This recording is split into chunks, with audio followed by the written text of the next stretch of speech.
نحن نقص عليك أحسن القصص بما أوحينا إليك هذا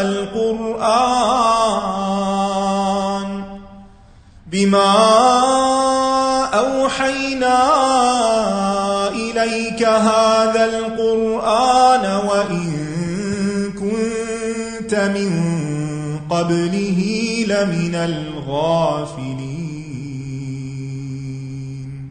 ہم پڑھ رہے تھے حابیل اور قابیل کا قصہ کہ اللہ سبحانہ وتعالی نے رسول اللہ صلی اللہ علیہ وسلم کو حکم دیا کہ وہ لوگوں کے سامنے آدم علیہ السلام کے 2 بیٹوں حابیل اور قابیل کا واقعہ سچ اور حق کے ساتھ بیان کر دیں، یعنی ٹھیک ٹھیک بیان کر دیں کہ جب ان میں سے ہر ایک نے قربانی پیش کی، اور قربانی وہ عمل ہے جس کے ذریعے اللہ کا قرب حاصل کیا جاتا ہے، تو اللہ تعالیٰ نے حابیل کی قربانی کو قبول کر لیا.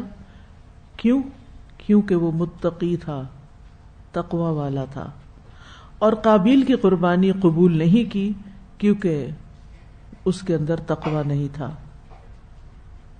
تو اس پر قابیل نے اپنے بھائی سے حسد کیا اور کہا میں ضرور تمہیں قتل کر دوں گا. اور حابیل نے جواب دیا کہ اللہ ان لوگوں کی قربانی قبول کرتا ہے جو اس سے ڈرتے ہیں. اور یہ بات ہمیں اس واقعے کے اندر ملتی ہے. کل ہم نے اس واقعے کی صرف پہلی آیت پڑھی تھی.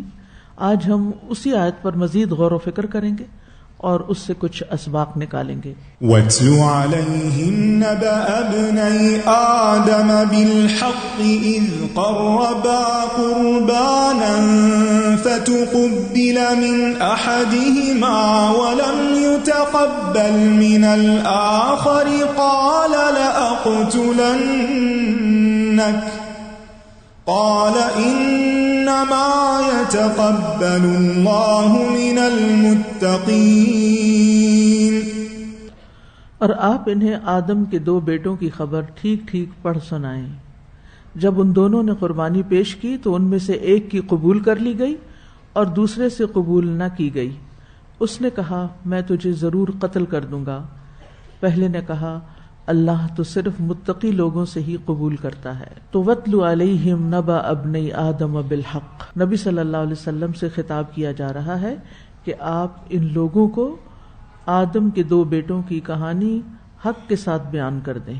اس سے اس واقعے کی، اس خبر کی اہمیت کا پتہ چلتا ہے کہ یہ ایک اہم خبر ہے، ایک اہم واقعہ ہے جو اس زمین پر پیش آیا، کیونکہ اللہ تعالیٰ نے اپنے نبی صلی اللہ علیہ وسلم کو اسے بیان کرنے کا خاص طور پر حکم دیا اور تاکید کے ساتھ کہ بالحق ٹھیک ٹھیک جو کچھ ہوا وہ ان کے سامنے بیان کر دیں، اپنی امت کو پڑھ سنائیں. اس سے پتہ چلتا ہے کہ ہمیں پچھلی قوموں کے واقعات اور خاص طور پر قرآن مجید میں آنے والے واقعات، قصص القرآن کا مطالعہ ضرور کرنا چاہیے. اس سے ہمیں گزشتہ اقوام کے اخبار و حالات کو جاننے کا موقع ملتا ہے. خصوصی طور پر جو واقعات قرآن مجید میں بیان ہوئے ہیں وہ بڑے ہی سبق کے حامل ہیں، بہت اہم ہیں.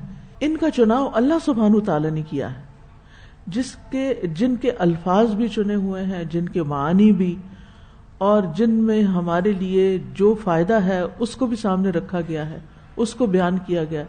غیر ضروری تفصیلات سے اجتناب کیا گیا ہے. الفاظ میں بھی خوبصورتی ہے اور بلاغت ہے جو دل پر اترتی ہے اور انسان کو تدبر کا موقع ملتا ہے. اور اسی طرح یہ ہے کہ انسان جب ان واقعات سے سبق سیکھتا ہے تو اپنی اصلاح کرنے کا اس کو موقع ملتا ہے. یہ انسان کی نفسیات ہے کہ وہ جب کسی کو کچھ کرتے ہوئے دیکھتا ہے یا کوئی کہانی سنتا ہے یا کوئی چیز دیکھتا ہے، اسکرین پر دیکھتا ہے، تو اس سے اس کے دل پر گہرے اثرات پڑتے ہیں، اس سے اس کی شخصیت کے اندر ایک تبدیلی آتی ہے. اس لیے بھی کہ واقعات میں صالح اور غیر صالح کا ہمیں فرق بھی پتہ چلتا ہے کہ اللہ تعالیٰ کس کو پسند کرتا ہے اور کس طرح کے لوگوں کو پسند نہیں کرتا.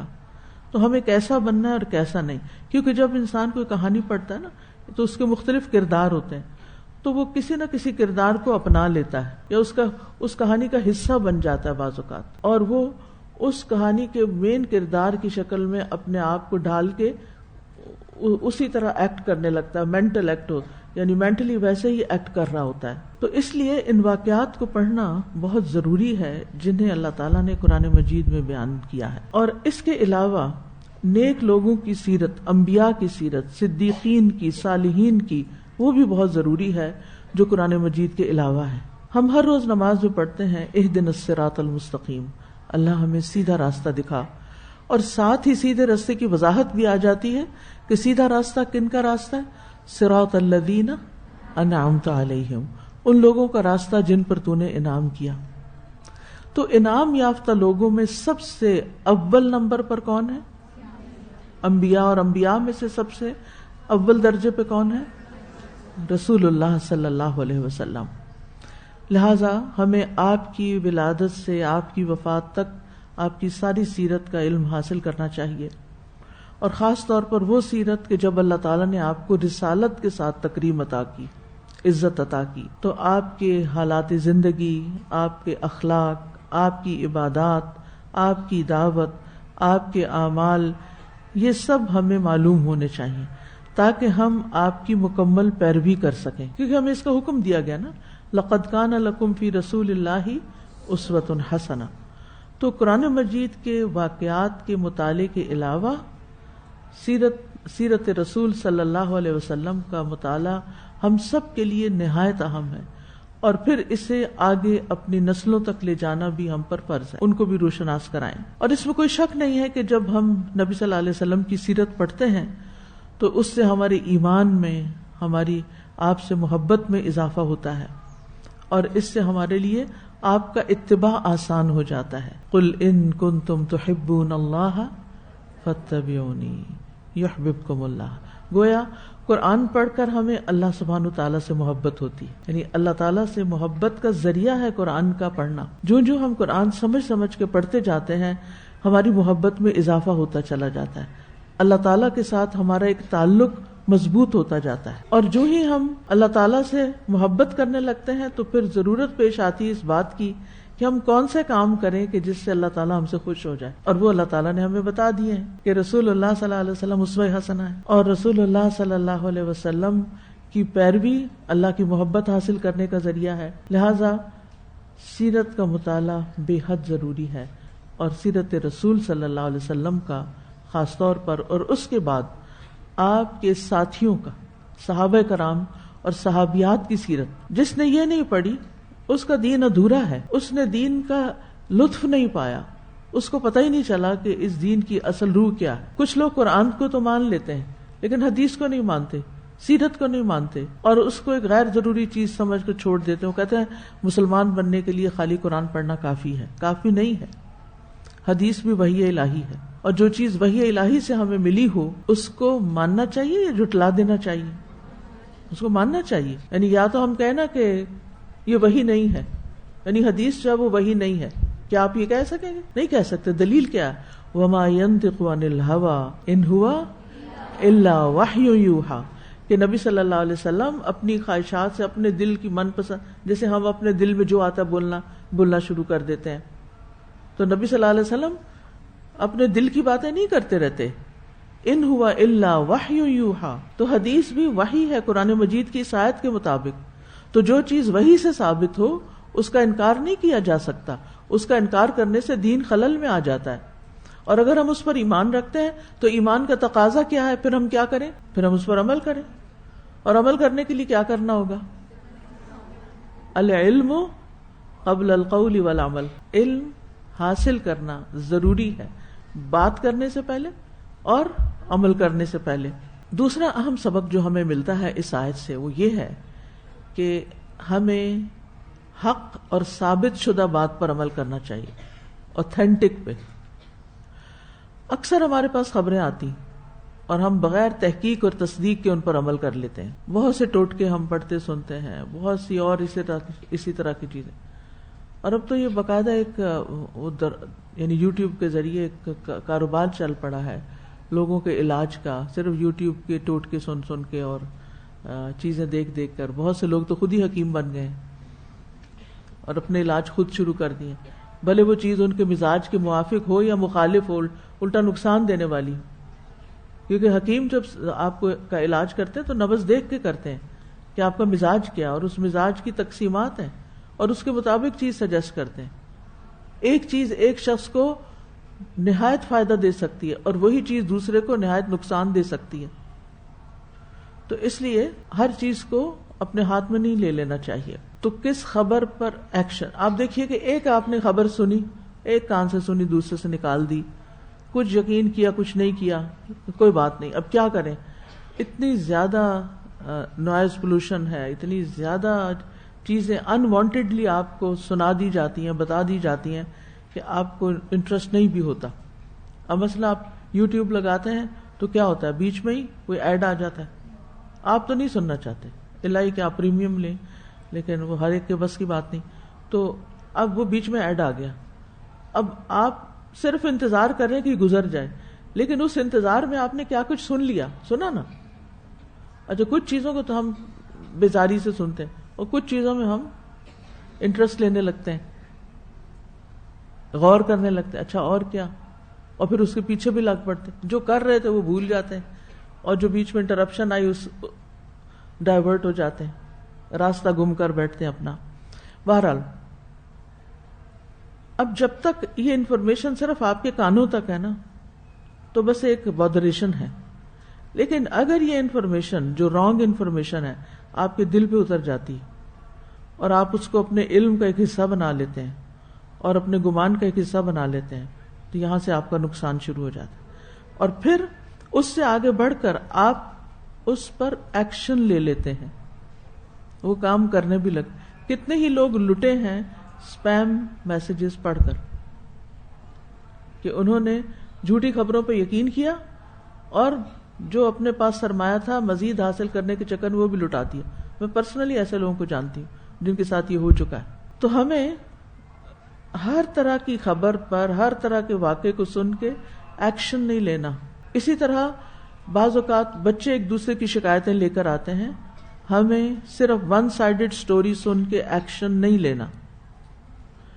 اسی طرح بعض اوقات ہم اپنے ساتھیوں کے بارے میں کوئی بات سنتے ہیں تو فوراً ان کے بارے میں ایک گمان قائم کر لیتے ہیں، ہاں میرا خیال ہے وہ ایسی ہی ہے، اس نے یہ ضرور کیا ہوگا اور وہ اس لیے کر رہی ہوگی وغیرہ وغیرہ.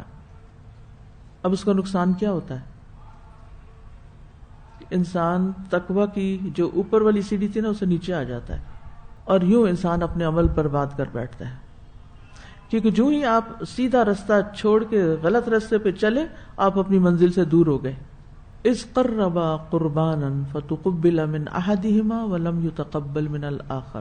دونوں نے قربانی کی تو ایک کی قبول ہو گئی، دوسرے کی نہیں ہوئی. اس سے کیا بات پتہ چلتی ہے؟ دو لوگ جو ایک جیسا عمل کریں، ایک ہی جیسا، ایک ہی صف میں کھڑے ہو کے نماز پڑھ رہے ہیں مثلاً، وہ اجر میں مختلف ہو سکتے ہیں. دو لوگ ایک ہی کورس کر رہے ہیں، ایک ہی استاد سے پڑھ رہے ہیں، لیکن ان کے سمجھ میں، ان کے عمل میں، ان کے اجر میں بہت بڑا فرق ہے. اور یہ ممکن ہے. اس لیے لوگوں کو صرف ظاہر پہ مت جج کریں کہ فلاں نے یہ کورس کیا ہوا ہے، فلاں الہدا جاتا ہے، فلاں یہ کرتا ہے. بظاہر کرنے میں بہت سے لوگ ظاہراً نظر آنے میں اچھے اچھے کام کر رہے ہوتے ہیں، بڑے بڑے صدقہ خیرات کر رہے ہوتے ہیں، لیکن ہر ایک کے اجر میں فرق ہے. اور کبھی زمین آسمان کا فرق واقع ہو جاتا ہے. کبھی ایک کا عمل قبول ہو رہا ہوتا ہے اور دوسرے کا مردود، ریجیکٹڈ. وہی کام ایک کرتا ہے قبول ہو گیا اور دوسرے نے کیا قبول ہی نہیں ہوا. کبھی پہلے والا زیادہ ثواب حاصل کر لیتا ہے اور دوسرے والا کم ثواب حاصل کرتا ہے. اس قصے میں کیا ہوا تھا؟ دوسرے والا نہیں یاد کا قصہ تو سنا ہے میں نے. دوسرا محروم ہو گیا ثواب سے، نہ صرف محروم ہوا بلکہ سزا کا مستحق ہو گیا اس کے نتیجے کے طور پر. اب آپ خود سوچئے کہ ایک غلط نیت نے، ایک غلط طریقہ، ایک کام نے انسان کو کہاں تک پہنچا دیا. بعض اوقات جب ہماری نیت خراب ہوتی ہے نا کسی کام کے کرنے کی، مثلا دکھاوا ہوتا ہے یا کوئی اور اس طرح کی غلط نیت، وہ کام اللہ کے لیے نہیں ہوتا، تو صرف اتنا نہیں کہ ثواب نہیں ملتا، بلکہ اس غلط نیت کی وجہ سے ایکشن میں بھی غلطی آتی ہے، اور جب ایکشن غلط ہوتا ہے تو اس کی ایک نحوست ہوتی ہے، اور پھر اس کے نتیجے میں انسان کہیں کا کہیں پہنچ جاتا ہے۔ تو اس لیے بنیادوں کو ٹھیک کرنا بے حد ضروری ہے۔ مثلا آپ کوئی عمارت بنا رہے ہیں اور اس کی بنیاد ٹیڑھی پڑی ہے، نتیجہ کیا ہوگا؟ ساری عمارت ٹیڑھی ہوگی، اور زلزلے کا ایک جھٹکا کافی ہے اس کو گرانے کے لیے۔ پھر یہ بات پتہ چلی کہ اعمال کو قبول کرنا یا رد کرنا یہ اللہ کا فیصلہ ہے، یہ میں اور آپ نہیں کر سکتے کہ فلاں کا عمل تو قبول ہو ہی گیا۔ حتیٰ کہ اپنے بارے میں بھی ہم یہ نہیں کہہ سکتے کہ میں نے جو یہ کام کیا ہے یہ قبول ہو چکا ہے، یہ صرف اللہ کا فیصلہ ہوتا ہے، اور وہ جو چاہتا ہے کرتا ہے۔ پھر یہ ہے کہ اللہ تعالیٰ نے قبولیت کا ایک پیمانہ مقرر کیا ہے، اور وہ کیا ہے کہ عبادت کو اللہ کے لیے خالص ہونا چاہیے اور شریعت کے موافق ہونا چاہیے۔ کیا ہونا چاہیے؟ اللہ کے لیے خالص۔ جیسے اللہ تعالیٰ فرماتا ہے وَقَالَ رَبُّكُمُ ادْعُونِي أَسْتَجِبْ لَكُمْ، تمہارا رب کہتا ہے مجھے پکارو میں تمہاری دعا قبول کروں گا۔ اب اگر آپ دعا صحیح طریقے سے مانگتے ہیں اور اس کی جو شرائط ہیں اس کے مطابق مانگتے ہیں تو اللہ تعالیٰ قبول فرمائے گا۔ اور یہ بھی کہا جاتا ہے جس کو دعا مانگنے کی توفیق دے دی گئی اس کو قبولیت کی بشارت ہو، یعنی انسان کو اطمینان رکھنا چاہیے کہ اگر اللہ نے مجھے دعا کرنے کی توفیق دی ہے تو انشاءاللہ اللہ قبول بھی کرے گا۔ اچھی امید رکھیں، اچھا گمان رکھیں اللہ تعالیٰ سے، یہ نہ سوچیں پتہ نہیں قبول ہوئی ہے کہ نہیں ہوئی۔ اللہ سے امید ہے کہ قبول ہوگی، لیکن آخری فیصلہ پھر بہرحال اللہ تعالیٰ ہی کا ہے۔ تو اللہ تعالیٰ کی ذات سے پر امید تو ہونا چاہیے، لیکن یہ نہیں کہہ سکتے کہ اللہ تعالیٰ نے کیا کہا یا کیا کیا۔ آپ اللہ تعالیٰ کی بہاف پر کچھ نہیں بول سکتے، ٹھیک ہے نا؟ جیسے ایک صحابی تھے نا نبی صلی اللہ علیہ وسلم کے ساتھی جن کا نام کعب تھا، بیمار ہوئے تو آپ ان کی عیادت کے لیے گئے۔ جب آپ ان کے پاس داخل ہوئے تو آپ نے فرمایا ابشر یا کعب، کعب تمہیں بشارت ہو۔ اور بشارت کس چیز کی تھی؟ یعنی جو شخص بیمار ہوتا ہے اس کے گناہ جھڑتے ہیں، لیکن ان کی والدہ سن رہی تھی تو انہوں نے کیا کہا کہ تمہیں جنت کی بشارت۔ تو آپ نے فرمایا یہ کون ہے جو اللہ پہ قسم دے رہی؟ تمہیں کیا پتا کعب نے کبھی کسی ایسی چیز کے دینے سے انکار کیا ہو یعنی جس میں انکار نہیں کرنا چاہیے، اور کبھی کوئی ایسی بات کہی ہو جو لغو ہو۔ یعنی یہ چیزیں بھی جنت میں جانے سے رکاوٹ بن سکتی ہیں۔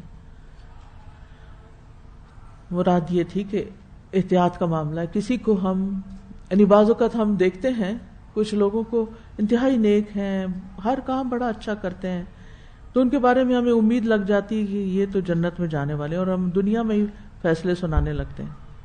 بس کچھ لوگ تو اپنے بارے میں جب ہم جنت میں ہوں گے تو یہ کریں گے، انشاءاللہ بھی ساتھ کہا کریں، ٹھیک ہے؟ ہم کچھ نہیں کہہ سکتے، یہ اللہ کے فیصلے ہیں، ہم اللہ کے فیصلے اپنے ہاتھوں میں نہیں لے سکتے۔ تو اللہ تعالیٰ کی طرف سے خود جملے بنا کے کہنا کہ یہ اللہ تعالیٰ نے ایسے کہا یا ایسے کیا، یہ غلط ہے، ایسے نہیں کرنا چاہیے۔ فیصلہ ان الحکم الا للہ، فیصلہ صرف اللہ کے ہاتھ میں ہے کہ وہ کس کے ساتھ کیا کرتا ہے۔ یہاں پر چونکہ قربانی کی بات ہوئی ہے تو ہم بہت دفعہ قربانیاں کر رہے ہوتے ہیں۔ کوئی بتائے گا مثلا مثال دیجئے؟ اس قربا قربانن سے ریلیٹڈ ہی بات نکالنے لگی ہوں۔ مثلا کیا قربانی دے رہے ہیں آپ میں سے؟ کوئی قربانی کر رہا ہو کسی چیز کی، جی جی ہاں، آپ قیام کرتے ہیں رات کو آج کل اور اپنی نیند کی قربانی کرتے ہیں، ٹھیک ہے. اچھا، اسی طرح کوئی ایسی مثال دیجئے کہ جس میں آپ کوئی کام دوسروں کے لیے کر رہی ہیں، دوسروں کی خدمت کوئی کر رہی ہیں، مثلاً سحری بناتی ہیں، مثلاً لانڈری کرتی ہیں، مثلاً گروسری کرتی ہیں، اپنی بھی کرتی ہیں، ہمسایوں کی بھی کر لاتی ہیں. وہ کام سوچئے جو آپ دوسروں کے لیے کرتے ہیں قربانی کر کے. آپ کا فرض کوئی نہیں ہے، یعنی فرض کی ادائیگی قربانی کو نہیں ہوتی، قربانی جو ہے نا وہ نوافل میں ہے، ایکسٹرا کام جو آپ کرتے ہیں. یعنی آپ پہ لازم نہیں تھا، آپ نے اپنا وقت، اپنی صلاحیت، اپنی جان جسم قربان کر کے آپ نے کچھ کیا. ان کی ایک کلیگ نے انہیں بالکل ڈفرینٹ روٹ پہ جا کے اپنی گاڑی میں ڈراپ کیا.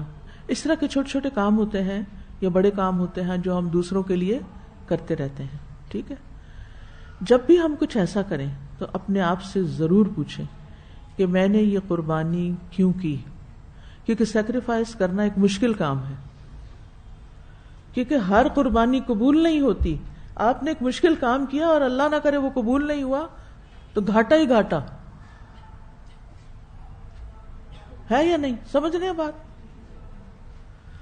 یعنی ایک تو آپ کے فرائض ہیں جو آپ نے کرنے ہیں، ان کا بھی اجر اللہ کے پاس ہے، لیکن ایک ہے جو آپ قربانی کی سطح پہ جا کے کوئی کام کر رہے ہوتے ہیں اور پھر توقع رکھتے ہیں کہ اس پر ہمیں اجر ملے گا، اور اللہ نہ کرے اس پر کوئی اجر بھی نہ ملا اور بندے نے بھی کچھ نہ دیا، نہ شکریہ ملا، نہ وہ جو گاڑی کا پیٹرول خرچ کیا تھا اس کا کوئی پیسہ ملا، اور جو تھکاوٹ اٹھائی اس کا بھی کچھ نہیں.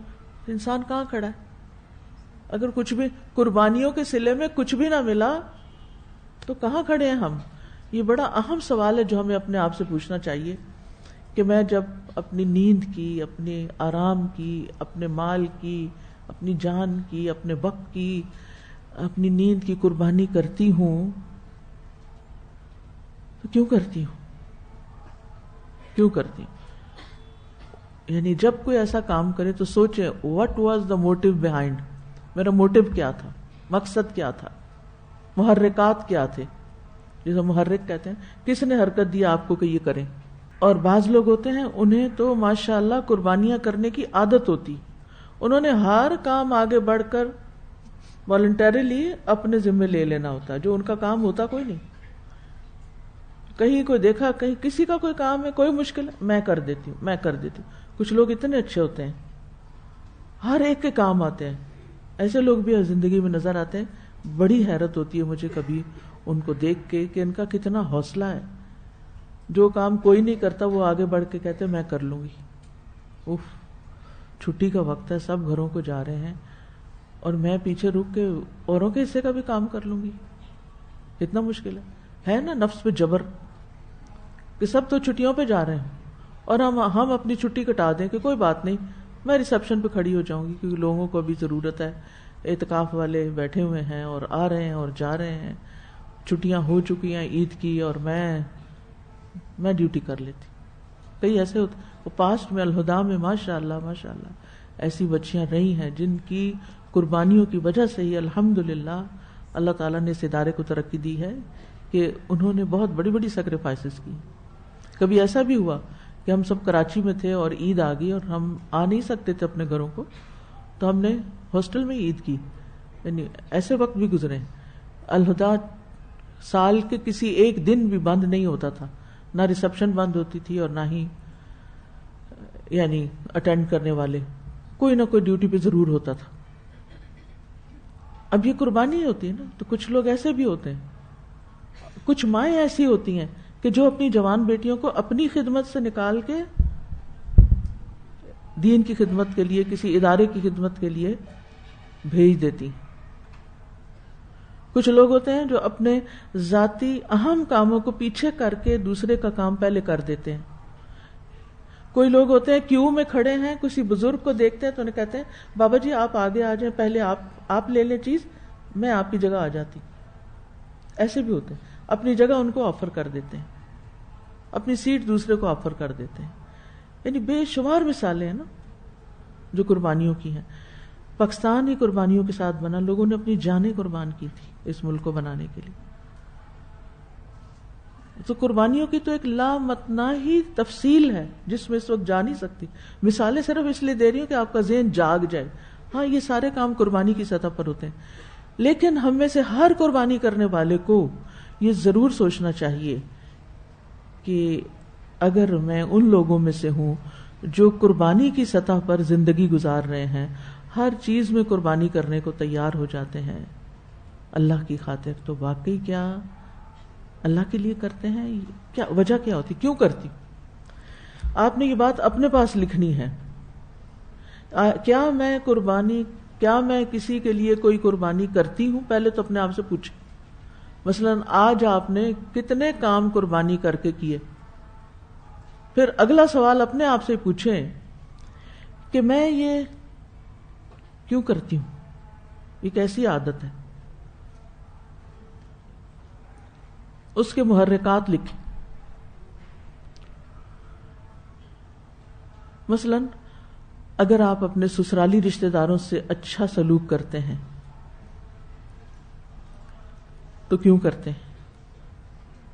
اس لیے کہ آپ سب سے اچھی بہو کہلائیں، سب سے اچھی بھابھی کہلائیں؟ کیوں کرتے ہیں؟ سوچنا چاہیے. یعنی وہ جو چھپی ہوئی بات ہے نا، وہ صرف ہمارے دل کے اندر ہے، کسی کو نہیں پتا.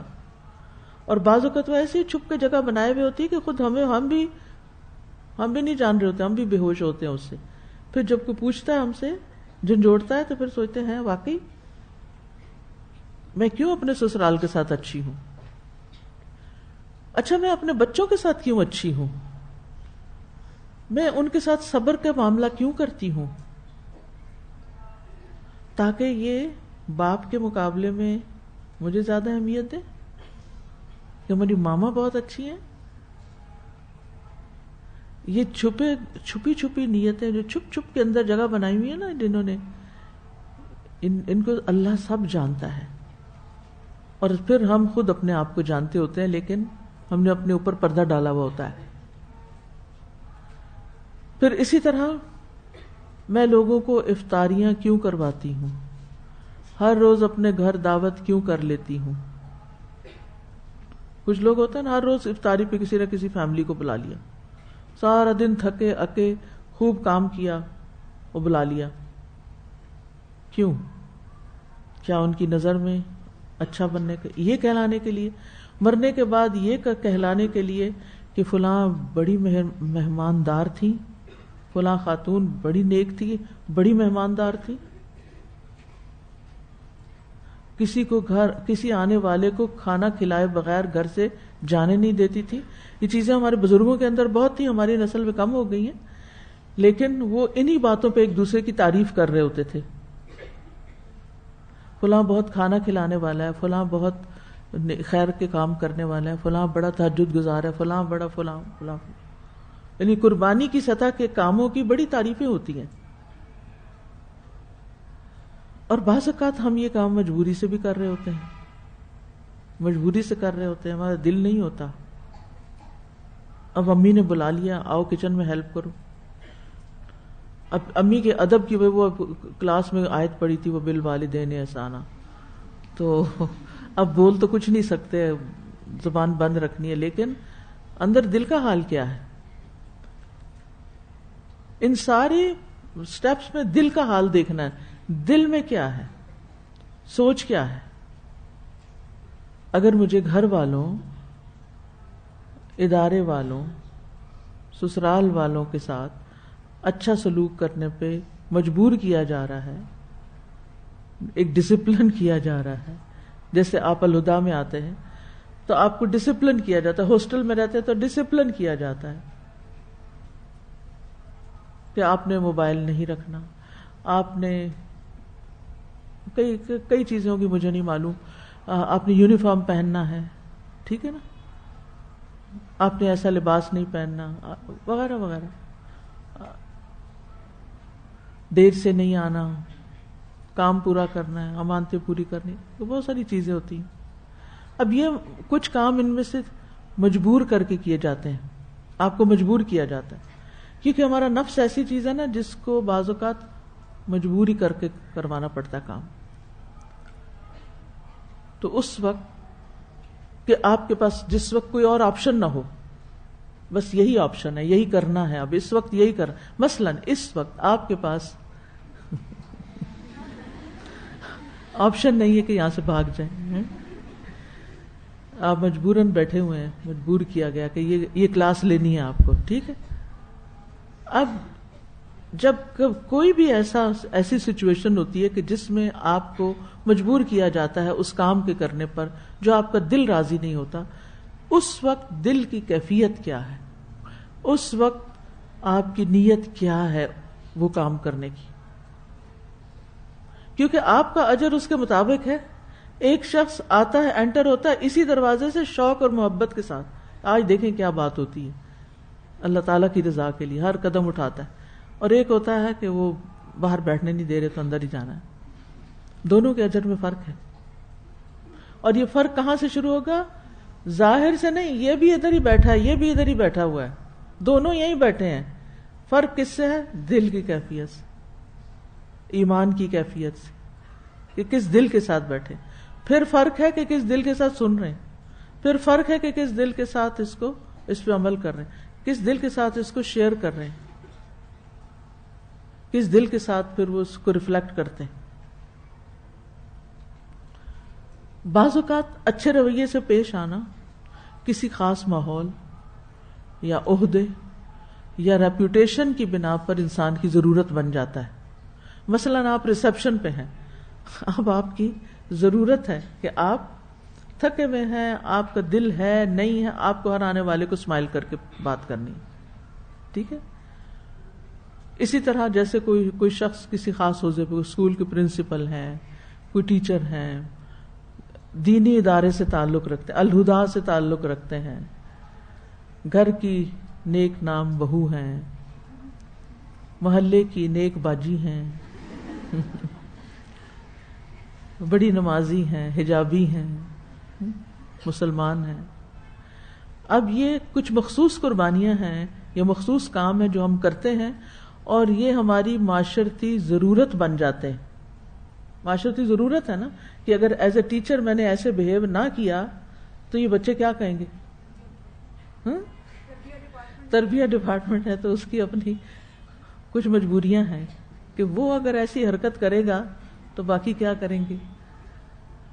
تو یہ ہم سب کو مخصوص ماحول، مخصوص پوزیشنز، مخصوص ریلیشنز کے اندر کچھ اس طرح کے ایکٹس کرنے پڑتے ہیں. کچھ تو انہیں دل لگا کے کرتے ہیں، اسے ایکسپٹ کر لیتے ہیں، نہیں پسند تو اللہ کی رضا کے لیے کر رہے ہوتے ہیں. لیکن کبھی کبھی دل میں الجھن اور خفگی آ ہی جاتی ہے، انسان ہے نا ہم، کیا ہمیں پابند کر دیا گیا. گھر میں اگر جا کے آپ امی سے اجازت لیں، آج مجھے رات کہیں سہیلی کے گھر رہنے کی اجازت دیں، اور اجازت نہ ملے تو پھر آپ کے دل کی حالت کیا ہے. تو ایسی صورت میں ہمیں اپنے دل کی بات کان لگا کے سننی چاہیے. یہ کیوں سب کچھ ہو رہا ہے، یہ سب کچھ کیوں کر رہی ہوں، ایسے کیوں بہیو کر رہی ہوں، ایسے کیوں ایکٹ کر رہی ہوں، صرف دکھاوے کے لیے، صرف کچھ بننے کے لیے، کچھ نظر آنے کے لیے، لوگوں کے لیے. کیا یہ تقویٰ ہے؟ کیا میں یہ سب کچھ تقویٰ کے لیول پہ کر رہی ہوں جو مجھے مجبوراً کرنا پڑتا ہے، یا جو میری ڈیوٹی کا حصہ ہے، یا جو میری ذمہ داری ڈیمانڈ کرتی ہے کہ میں اس طرح بہیو کروں. تو ایسے میں ہمیں اپنے رویوں کو پرکھنے کی ضرورت ہے. اچھا، اس کے بعد اگلی بات یہ ہے کہ اس طرح کی کیفیت میں جب ہم کام کرتے ہیں جو مجبوراً کرنا پڑتا ہے یا ہاف ہارٹیڈلی کرنا پڑتا ہے، تو ہمیں یہ بات بھی دیکھنی ہے کہ پھر دوسروں کا رسپانس کیا تھا، دوسروں کے سامنے میرا امیج کیا بنا. کیا میں نے اتنی افطاریاں کی، مجھے کسی نے تعریف میری کی؟ کیا ادارے میں میں نے اتنی خدمات دی کہ میں نے اپنی ساری جوانی یہاں لگا دی؟ کیا میری محنت اور میری کاوش کو کبھی سراہا گیا؟ کیا مجھے کبھی کوئی اپریسیشن، مجھے اپریشیٹ کیا گیا؟ مجھے کبھی اسٹیج پہ سامنے لایا گیا؟ جب یہ شیطان سارے نیگیٹو خیال ہمارے اندر ڈال رہا ہوتا ہے نا. میں نے ایک فیملی ممبر کی حیثیت سے، میں ایسے گھر میں شادی ہو کر آئی جو جوائنٹ فیملی تھی، گھر کے 14 لوگ تھے اور مجھے سب کا کھانا پکانا پڑتا تھا. میری ساری جوانی لوگوں کو کھلاتے گزر گئی، گھر کے کام کرتے گزر گئی. مجھے کیا ملا؟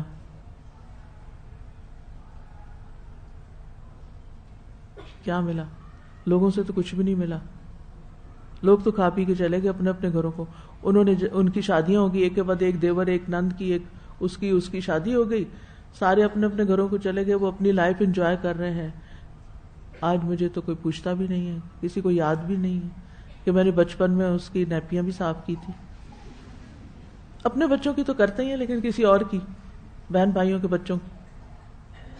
اور بڑے ہو جائیں تو انہیں یاد بھی دلاتے ہیں، احسان یاد دلاتے ہیں ہم. تو جب کوئی ہماری محنت کو ایکنالج نہیں کرتا، مثلاً آپ نے کسی کو رائڈ دی، وہ اتری، اس نے دھڑ سے آپ کی گاڑی کا دروازہ بند کیا اور بغیر سلام کیے اتر کے بھاگ گئی، آپ اس کے بعد بیٹھ کے کیا سوچ رہے ہیں؟ جی اگلی دفعہ اس کو نہیں رائڈ دیں گے. بد اخلاق لوگ ہیں. یعنی جب بھی میری کسی ایفرٹ کو، اب کوئی بھی ایفرٹ اپنی، جب بھی میری کسی ایفرٹ کو ایکنالج نہیں کیا گیا تو میرے اندر کیا سوچیں آئیں. یہاں سے آپ اپنے آپ کو، اپنے تقوی کے لیول کو پرکھ سکتے ہیں کہ میں تقوی کے کس لیول پر ہوں اور میں نے کتنے کام واقعی اللہ کے لیے کیے ہیں. اور یہ جو فیلنگز آئی نا آپ کی بعد میں، جب کسی نے، آپ نے قربانی کی اور دوسرے نے اس کا کوئی جواب نہیں دیا، تو پھر آپ کی فیلنگز کیا تھی؟ اگر وہ فیلنگز لکھ لیں نا، کبھی 5-7 فیلنگز لکھ لیں، میں نے یہ سوچا، یہ سوچا، یہ سوچا، تو وہ آپ اس کو پھر پڑھیں. اچھا یہ میں ہوں، اللہ یہ میں ہوں، میں یہ سوچتی ہوں، میں ایسی باتیں سوچتی ہوں. اپنے اوپر ہی شرم آئے گی. میں متقی ہوں، متقی ایسے ہی سوچتا ہے. شیطان کے وسوسے آئیں گے. اب یہاں شیطان کا وسوسہ بھی بیچ میں آ رہا ہے نا. وہ ایسے موقعوں پر سخت حملہ کرتا ہے اور بری بری باتیں آپ کو یاد کراتا ہے، حتیٰ کہ رلا دیتا ہے آپ کو. لوگوں کے رویوں پہ روئے کبھی آپ؟ اور کبھی سسک کے روتے ہیں نا، کہ ان کو تو پتا بھی نہیں ہوتا کہ آپ رو رہے ہیں. کوئی بات نہیں، رو لیں، خیر ہے. اور لیکن اس وقت روتے ہوئے کس کو پکاریں؟ اللہ کو. دوست کو فون نہیں کریں، میں سچ کہہ رہی ہوں. کسی کو فون نہیں کریں، کسی کو بلا کے بات نہیں کریں، کسی کے پاس جا کے بات نہیں کریں، صرف اللہ کو پکاریں. آپ کی دعا میں اتنی لذت ہوگی، آپ اللہ سے باتیں کریں گی اور شیطان جل جل کے مرے گا، کاش میں اس کو نہ ہی یہ وسوسے دلاتا. یہ موقع ہے شیطان کو ہرانے کا. کیونکہ جب ہم ہرٹ ہوتے ہیں نا، ہمارے ایموشنز اپنی پیک پہ ہوتے ہیں، تو اس وقت کی جو دعا ہوتی ہے نا، چاہے وہ خوشی کے ہوں، چاہے وہ غم کے ہوں، چاہے وہ دکھ کے ہوں، اس وقت کی دعا، اس کا کوئی مقابلہ نہیں. وہ سچے دل سے نکلتی ہے، کیونکہ وہ ہماری ضرورت ہوتی ہے اس وقت. تو جب انسان اپنی منفی سوچوں کو پہچان لیتا ہے، اپنے وسوسوں کو پہچان لیتا ہے، تو پھر اس کو تبدیل کرنے میں بھی اپنا کردار ادا کرتا ہے. پھر اس کی اپنی پرسنل ایفرٹ شروع ہوتی ہے کہ ہاں مجھے یہ میرے اندر آ جاتا ہے اور مجھے اس کو نکالنا ہے. تو اس لمحے، یعنی اس ایکٹیویٹی کے بعد، اگر آپ صرف اپنی نیگیٹیوٹی کو پہچان جائیں تو اتنا بھی بڑا کام ہوگا، یہ بھی بڑا کام ہوگا. پھر اگلے مرحلے پر آپ اپنی اصلاح کریں گے. تو یہ جو ساری بات تھی نا، یہ صرف اپنی پہچان کی تھی کہ خود کو پہچانیں، سیلف انالیسس کریں کہ میرے اندر جو سوچیں آتی ہیں وہ کتنی منفی ہیں اور کتنی مثبت ہے.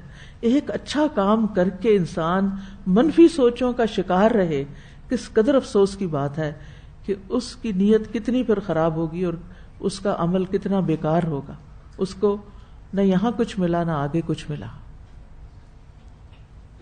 پھر اس کو پہچان کے، پھر پہچان آ کے پھر آپ اس کو خود بیٹھ کے لکھی بھی میں نے اسی لیے لکھنے کو کہہ رہی ہوں، لکھی ہوئی چیزیں ہوگی نا، سچ سچ لکھے، کسی کو تو دکھانا نہیں، کسی تو ہم نے بتانا نہیں، کیونکہ جب ہمیں کسی کو بتانا پڑتا ہے نا ہم جھوٹ بولنے لگتے ہیں، ہم اپنی اصلی بات نہیں بتاتے، کیونکہ ہمیں ڈر ہوتا ہے کہ اگر ہم نے یہ بات کسی کو کہی وہ ہمارے بارے میں برا سوچے گا، تو پھر وہ ہمیں کاغذ خود ہی پڑھنا ہے کہ وہ آ رہی ہے نا باتیں، پھر ایک ایک کو لے کے اس کو کیسے ریجیکٹ کرنا ہے، اس کو کیسے نکالنا ہے، اس کو، تو انشاءاللہ یہ ایک مجاہدہ ہے اپنے، وَمَنْ جَاهَدَ فَإِنَّمَا يُجَاهِدُ لِنَفْسِهِ، یعنی اپنے ذات کے ساتھ مجاہدہ ہم کر رہے ہیں اور اس کا بھی اجر ہے۔ پھر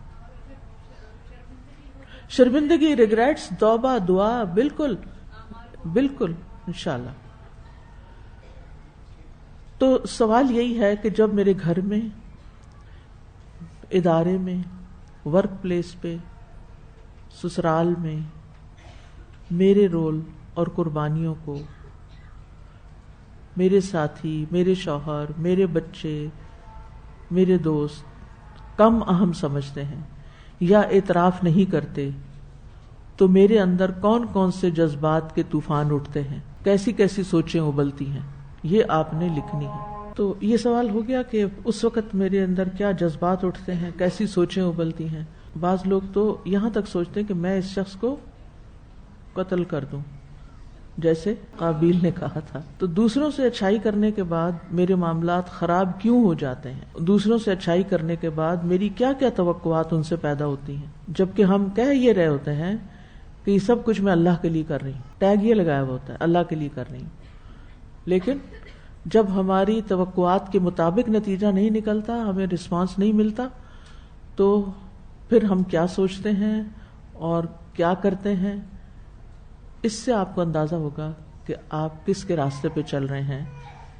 کیونکہ قابیل کو جب وہ رسپانس نہیں ملا جو وہ توقع رکھتا تھا، حالانکہ عمل اس کا درست نہیں تھا، جو چیز اس نے پیش کی وہ ردی تھی، جو اس کی نیت تھی وہ خراب تھی، تو ظاہرا نتیجہ ویسے ہی نکلنا تھا جیسے اس کا عمل تھا، لیکن جب وہ اس کی مرضی کے مطابق نہیں نکلا، یعنی بعض لوگ ہوتا ہے نا غلطی بھی خود کرتے ہیں اور جب اس کا غلط نتیجہ آتا ہے تو اس پر بھی پھر وہ بلیم دوسروں کو کرتے ہیں اور برہم ہوتے ہیں، پھر بھی ایکسپٹ نہیں کرتے، پھر بھی وہ دوسروں پر بلیم ڈالتے ہیں۔ قال لأقتلنک، کہا میں تجھے ضرور قتل کر دوں گا۔ سوال یہ پیدا ہوتا ہے کہ قربانی کے قبول نہ ہونے میں حابیل کا کتنا ہاتھ تھا؟ کتنا ہاتھ تھا؟ کوئی، یعنی اس کا کوئی ذرا برابر بھی قصور تھا نہیں۔ تو یہاں کون سا ایلیمنٹ آ گیا تھا پھر؟ حسد، یس، حسد، کہ تمہاری کیوں قبول ہو گئی، تمہیں یہ نعمت کیوں مل گئی، کیونکہ اب اگلا نتیجہ اسی کے حق میں جانا تھا نا، وہ شادی والا اگر وہ واقعہ سچا ہے تو اب فائدہ تو اس کو ہونے لگا تھا۔ تو بہت سارے لوگ جب کوئی نیک کام کرتے ہیں، نیت درست نہیں ہوتی، طریقہ درست نہیں ہوتا، نتیجہ پھر درست نہیں آتا اور نقصان بھگتتے ہیں، تو بلیم کرتے ہیں ماں باپ کو، ماحول کو، ساری دنیا کو، سوائے اپنے آپ کے، اپنی غلطی نہیں پہچانتے، دوسرے کے اوپر سارا یہ الغار یعنی کہ سارا ملغوبہ دوسرے پہ پھینکنا چاہتے ہیں اور سمجھتے ہیں کہ یہ ذمہ دار ہے میرے اس نقصان کا۔ اب دونوں میں سے ظاہر ہے کہ ایک کی قربانی قبول ہونی تھی نا، کیونکہ شادی ایک نے کرنی تھی، تو دونوں کی تو اس میں پھر یہ دیکھا گیا کہ کس کی قربانی شرائط پہ پوری اترتی ہے تو اسے ایکسپٹ کر لیا جائے۔ مثلا آپ دیکھیں کہ کوئی کمپنی آپ کو کوئی پروڈکٹ بنانے کا آرڈر کرتی، سیمپل لانے کے لیے کہتی ہے، آپ کو بھی دیتی ہے، 2-4 اور وینڈرز کو بھی دیتی، پھر اس کے بعد سلیکشن کی بنیاد کیا ہوتی کہ کوالٹی کیا ہے، کوٹیشنز آپ کی کیا بتا رہی ہیں کہ کتنے کے آپ بنائیں گے سب، تو اس میں سے جو سب سے زیادہ معیار پہ پورا اترے اسی کو آرڈر ملے گا نا، اسی کو پھر آگے بزنس ملے گا، وہی فائدہ اٹھائے گا، کیونکہ اس کا طریقہ بھی درست ہے، اس کی قیمت بھی ریزنیبل ہے، سب کچھ آپ کی پسند کا ہو گیا۔ اللہ سبحانہ و تعالیٰ جب ہمیں کوئی کام کرنے کو کہتے ہیں، کوئی بھی حکم دیتے ہیں، یہ کوئی سچویشن ہمارے سامنے آتی ہے، تو پھر جب تک وہ ان شرائط کے اوپر نہیں پورا اترتا وہ چیز ایکسیپٹیبل نہیں ہوتی۔ آج ہم دنیا میں چند ٹوٹی پھوٹی نیکیاں کر کے بڑے خوش ہو جاتے ہیں کہ ہم نیک کام کر رہے ہیں، یا لہو وہ انگلی کٹا کے شہیدوں کے ساتھ شریک ہونے لگتے ہیں کہ ہم بھی یہ ہیں. کچھ لوگ تو صرف دوسروں کا نام چراتے ہیں. یہ کتنی گھٹیا حرکت ہے. یہ نام چراتے ہیں نا. کیسے؟ جی اب مثال کے طور پر الہدا ہے. کتنے اگر آپ الہدا کو سرچ کریں تو آپ دیکھیں کتنے لوگوں نے الہدا اکیڈمی بنائی ہوئی, الہدا فلاں الہدا. میں نہیں کہتی ساروں نے ہمیں دیکھ کے بنائی, لیکن اس میں کچھ چیزیں تو ایز اٹ از کاپی کر کے نقل کر کے. کل پرسوں مجھے کسی نے غسل میت اور وہ جو پیمفلٹ ہماری اس نے چھاپے ہیں ریسرچ ڈپارٹمنٹ نے یہاں تیار ہوئے ہیں, ایز اٹ از لے کے ہمارا نام کاٹ کے اپنا نام اور لوگو لگا کے تو پرنٹ کرائے ہوئے. سبحان اللہ. یعنی کام اور محنت کسی کی اور اس کو بالکل اکنالج نہ کرنا اور اوپر اپنا ٹھپا لگا دینا. تو کچھ لوگ تو صرف نام چرا لیتے ہیں تاکہ چونکہ یہ نام وہ ہو چکا ہے, یعنی کہ یا کچھ کسی کا کام چرا لیتے ہیں, کوئی نام چرا لیتے ہیں کہ اس کی مارکیٹ ہے یا اس کی ویلیڈیٹی ہے یا اس کو لوگ ایکسپٹ کر رہے ہیں, لہٰذا ہم بھی اگر اپنے اوپر یہی ٹیگ لگا لیں گے, یہی اسٹیمپ لگا لیں گے تو ہم بھی کامیاب ہو جائیں گے. لیکن کیا ایسے ہوتا ہے؟ یعنی مومنٹم کوئی اور کریٹ کرے اور نام آپ اپنا لگا لیں اور سمجھیں کہ یہ آپ کا کام ہے, تو یہ اپنے آپ کو دھوکہ دینے والی بات ہے. تو یہاں پر ہم دیکھتے ہیں کہ اس نے کہا قال لأقتلنک, اور یہ اس آیت سے پتہ چلتا ہے کہ قابیل نے حابیل سے حسد کی بنا پر یہ بات کی تھی اور اتنی شدت کے ساتھ کی تھی کہ بھرپور ارادہ کر لیا تھا. اس لیے ہم سب کو بھی اپنے اندر حسد کے احساسات کو سمجھنا اور ان کو پہچاننا بہت ضروری ہے, کیونکہ بہت دفعہ یہ جو ہماری نیگیٹو اپروچ ہوتی ہے یہ حسد کی بنیاد پر ہوتی. یہ جو آپ سوچیں لکھیں گے نا اپنی, وہ سوچیں پیداوار ہیں کسی بیج کی, اور وہ بیج کیا ہے؟ حسد. اچھا بعض لوگ کہتے ہیں کہ ہم تو کسی سے حسد نہیں کرتے. نہیں کرتے ہوں گے, اصلاح کر لی انہوں نے, لیکن پھر بھی اپنا جائزہ لینا ضروری ہے, کیونکہ ہم عام طور پر یہ نہیں کہہ سکتے کہ کوئی اپنے ہی پیارے بہن بھائیوں سے کیسے حسد کر سکتا ہے. یہ کوئی کرنے کی بات ہے. کوئی بہن بھائی بھی ایسے ہوتے ہیں کہ ان کا کوئی برا چاہے, لیکن قرآن مجید میں ہمیں 2 جگہ اس کی مثال ملتی ہے, ایک تو یوسف علیہ السلام کی اور ایک یہی حابیل قابیل کی. تو اس لیے ہمیں اپنے اندر کے احساسات کو کھنگالنے اور خود کو پہچاننے کی بے حد ضرورت ہے, اور پھر پہچاننے کے بعد تزکیہ کرنے کی. قد افلح من زکاہا وقد خاب من دساہا. یہ سب کچھ ہے, اپنے آپ کو دھوکہ دیا ہوا ہے. کچھ نہیں, ہم بالکل ٹھیک نیک پاک ہیں. تو دساہا کر رہا ہے وہ. اور قد افلح من تزکا وذکر اسم ربہ فصلی بل تؤثرون الحیات الدنیا. ہم چاہتے ہیں جلدی دنیا میں نتیجہ نکل آئے, فوراً میری کوئی تعریف کر دے. والآخرۃ خیر وابقی. جس کو یہ پتا چل جائے کہ والآخرۃ خیر وابقی, پھر اس کی تو بات ہی کیا ہے. جس کو یہ ریئلائزیشن ہو جائے کہ آخرت بہتر بھی ہے اور باقی رہنے والی بھی ہے.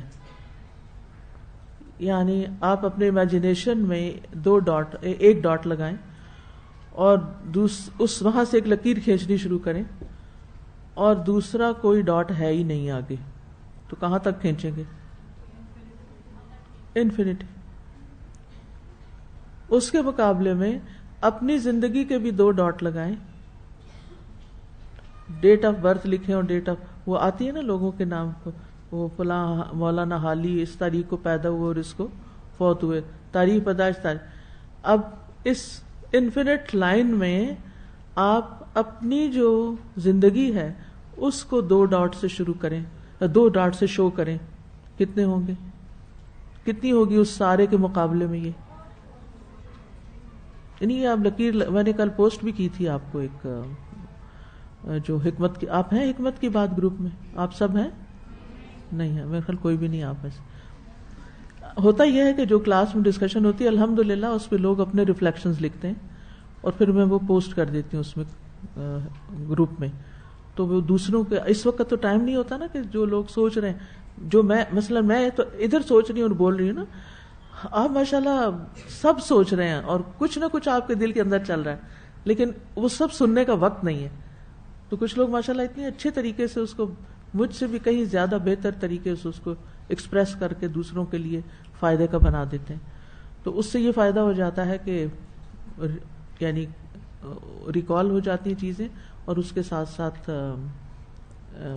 جب کسی علم کا مذاکرہ ہو جاتا ہے نا تو وہ اندر پختہ ہو جاتا ہے, انٹرنلائز کر لیتے ہیں ہم اس کو. پھر تو اب آپ خود سوچیں کہ آپ پھر اپنے آپ سے پوچھیں, یہ لکیر آج لگا لیں اپنی کاپی کے, ایک ڈاٹ لگائیں, دوسرا کوئی نہیں لگائیں, جو آپ کے پاس پیج ہو اس کے اوپر لگا کے چھوڑ دیں کھلا, اور پھر اب اس میں اپنی زندگی کے کوئی کچھ تو آپ حضرت آدم سے لے کے اب تک کتنے لوگ پیدا یعنی کتنے سال گزرے, 8,000 سال, 10,000 سال لگا لیں تو 10,000 سال کا فاصلہ چھوڑیں اور پھر اس دور میں آپ آئے ہیں.